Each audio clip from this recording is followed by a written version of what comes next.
was a interesting dog. He just kind of looked at me the whole time, and he wanted to shake my hand. 2 shots over here, please. What's your name? Jimmy Carter, Nashville. Paul. All right. Nice to meet you. Okay. A few years from now, when you write the Paul Walker story in the biography form, what are you going to say was the secret of that boy's success? That's a good question. Were you lucky, or did you just want it that bad? No, definitely luck. Did you want it that bad? No, I didn't even care. It's That's happened. sometimes a good thing, though. Yeah, I think that may have been a big part of it. I care now. I didn't care initially. Yeah. You know, I thought, hey, I'd be here tomorrow. I'd be here today, gone This tomorrow. is just kind of a lucky deal. I yeah, got but it. you know what? I'm gonna have fun with it while it's here. I'm gonna take advantage of it. There's times where I even thought about it's just kept hanging around. I was like, you know what? I'm out of here. I'm done. I've done it. I'm gonna go try something else. I didn't want to die an actor. You know, I was convinced there would come a certain point where, hey, that was it. Whether I like it or not, that's the point of no return. You can't go back. So what were you thinking about at 10? What did you want? What were you thinking Marine you biology. wanted to be? Marine biology. Ah. I mean, from the time I was a little kid, my mother, that's all she did. She took us to the state parks. Born and raised in Southern California, and I was in the Young Ranger programs. I'd go out with the ranger, and we go out and check out the tide pools. Were you good at that stuff? I was awesome. Really? It got to the point to where all the rangers knew me by first name basis when we go out, and guess what? I was the one. They would have me tell the kids what the sea urchins and what the starfish were all about, you know. Whatever was in the tide pools, I was the one running around. So you're good at the books too? Not so much the books. It was just, but the real world. I retained everything that I heard because I was so interested in it. And you know how it is. It's like I was about music and radio, same way. Kids I mean, I can was teach like kids better than adults can teach kids. Yeah. You know, a kid really gets into something and wraps his mind around it. It's a lot easier for him to put it in a kid's words, kid speak. You know, and hey, guess what? All of a sudden, everyone's engrossed. I can still remember the color of the record labels and tell you what the labels were because I liked it so much. Right. You know, you can remember every little detail about a sea urchin that most people, you could have been in a book for 2 weeks and you wouldn't have got. Yeah, exactly. So you got into it and you started, when did you start to like it? How long ago? When you really said, okay, this is cool. I'll do this for a living.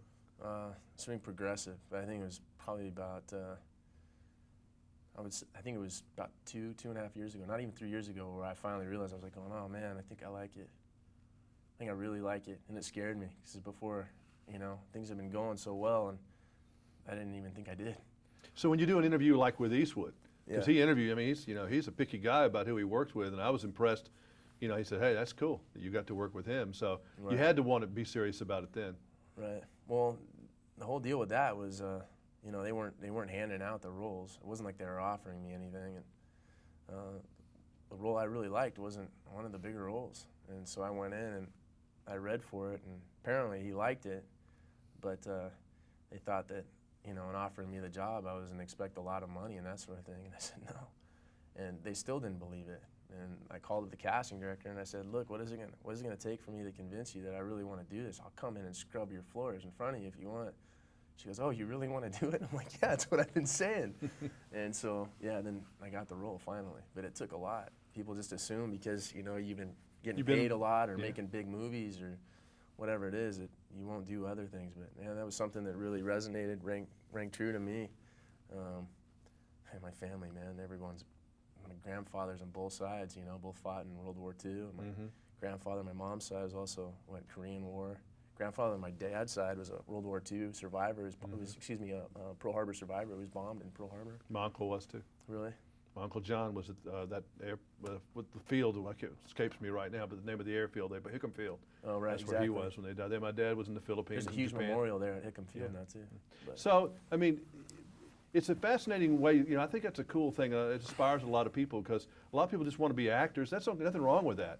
But you could have done other things, and you know, I think it showed in some of your movies that you had that kind of, hey, you know, I got something else to do tomorrow. You know, that made you more dangerous on screen, I think. maybe. I like that. Yeah. That sounds good. I'll take that. Yeah. I mean, what did your mom say about all that? Was she pushing you or just said whatever you want to do or what? Because that's a pretty, you know, for a dad or a mom, this isn't where you almost want to see people go sometimes. Well, this is La La Land. It's not a real job. My father was blue collar, you know, he's a contractor. Yeah. So that's what I grew up doing. And I think that was a big part of it too, why it was hard for me to accept because it wasn't a real job to me. You know, like I knew what manual labor was about, and there was pride to be taken in driving away and looking back over your shoulder and seeing the new roof on the house, you know, or even like leach lines and cesspools and septic tanks. Like my father was, you know, he did all that stuff. And And man, it wasn't the most glamorous work, but there was something to be said about, you know, like just shoveling all day long and going home and like having calluses and blisters on your hand, even as a little kid. I thought it was so cool. And a big part of it probably had to do with my dad's hands are always real calloused up. You know, you want to be like your dad growing up. So it was hard for me for the longest time, and it still is sometimes. I look at it and I go, you know, it's like, you know, the people that I want to think that I'm the coolest are the guys that are back there, you know, loading the trucks every day, the grips and you know, the Teamsters. Those are the guys I get along with the best because those are the people I came up around. Because they're real people. Yeah, I like them. Yeah, me too. I like you. All right, good. Good for you. Appreciate it. You look like